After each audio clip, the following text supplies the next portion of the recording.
Previously on Todd Rhombus's Bram Stoker's Castlevania, the two mysterious and robed figures showed themselves to be Ruby, a young and hot-tempered lady.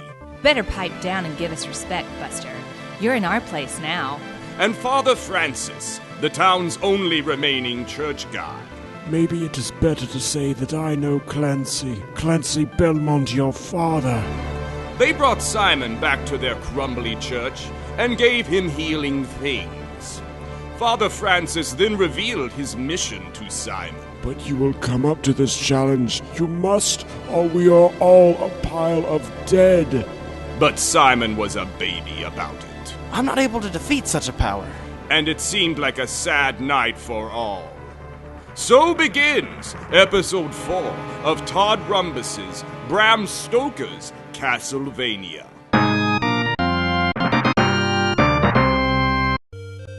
Simon's sad feelings are still like a load of cattle in the expensive souvenir store. Simon looks around, thinking about how his emotions are crumbly like the church now, but he is so bummed he can't even be proud of how smart and creative that is. He leans his head against the wall near where he is sitting. It's been a big baby's day out for Simon, even though he's a little older than a baby, but he's still under the weight of big responsibility. He sighs big and blinks hard one time. Count Vlad Dracul and all his bad friends. There's nothing he can do with that. But then, there's a sizely rumble quake in the distance. Simon's eyes are like, what? What now with this shaking? He looks to one of the broken, not beautiful anymore windows that is like a cute kid with a cast on. A redwood tree of white light bursts in like, hey, where's the party?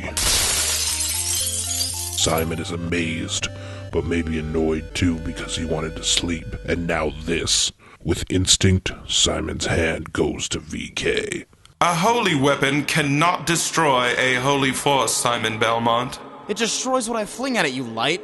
And how does every damn guy know my name? Am I a celeb with the universe? The light being chuckles a deep and fulfilling laugh.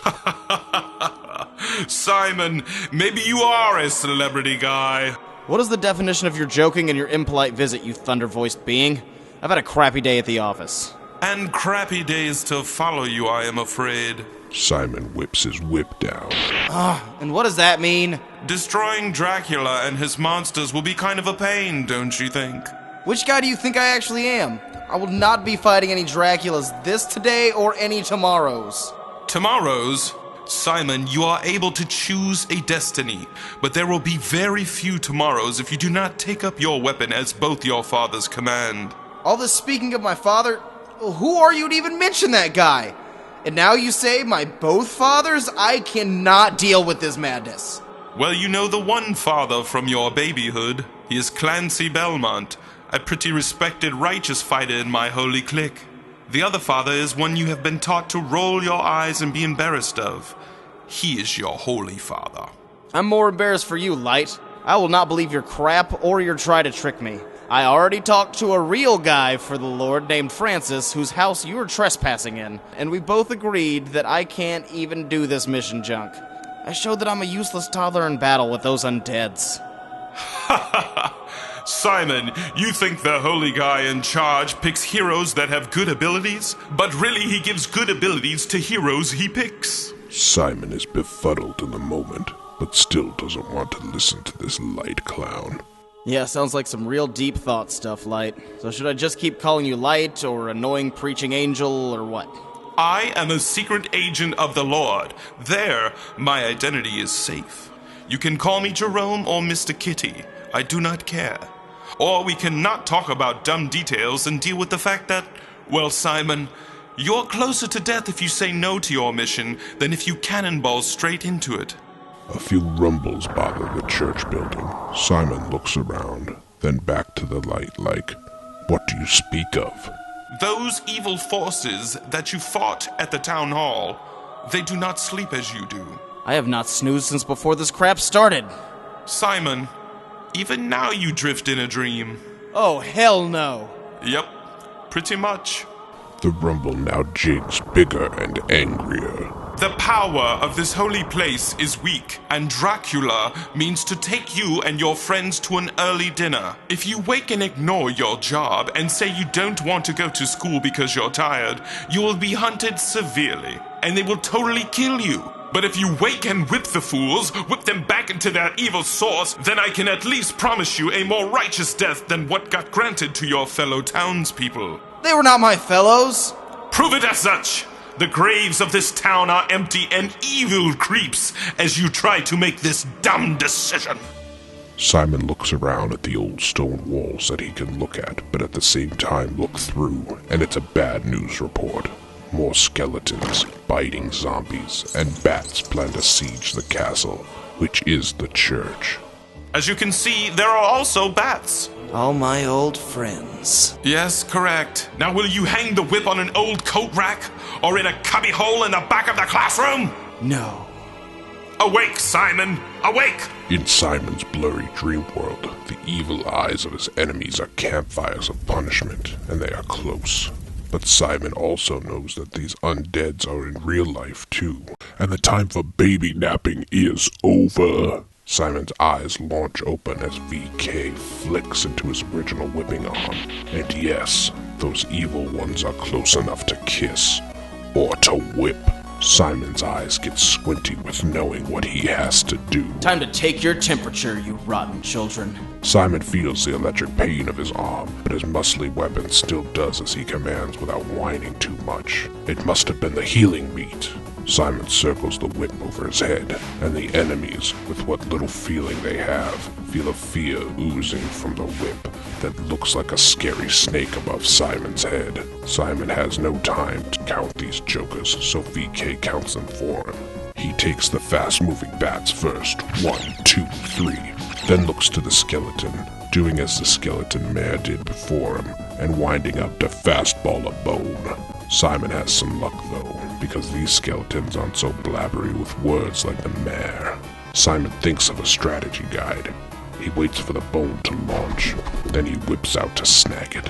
He has no idea how to grab an item straight out of the dang air, but has a feeling VK knows the jig. As Simon brings that baby back down, that whip baby with a bone on it, he has a chance to count down some more little demon turds. 1, 2 zombies go down and groan with disappointment as their friends' bones break their spirit and their faces off. The leg bone's connected to the punishment.